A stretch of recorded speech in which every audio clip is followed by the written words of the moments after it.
Magandang araw mga kwatsero. For today's video, aayusin namin itong passion fruit namin. Gumapang kasi ang passion fruit na ito sa puno ng niyog.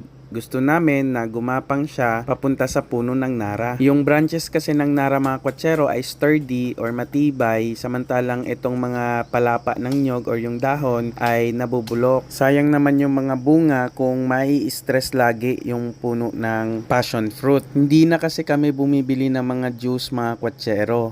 Yung bunga ng passion fruit, yun na lang yung ginagawa naming juice. Mas healthy pa. At higit sa lahat, libre! Siyempre mga kwatsero, sa hirap ng buhay ngayon, kung saan tayo makakatipid, doon tayo. So kung merong libre, ay di for the go. Savings din yun mga kwatsero, tapos healthy pa. Natapos ko na nga palang tanggalin yung mga sagabal mga kwatsero, kaya maitataas na yung pagkakapitan ng passion fruit papuntang nara. Abangan nyo po yung mga bunga nito ha.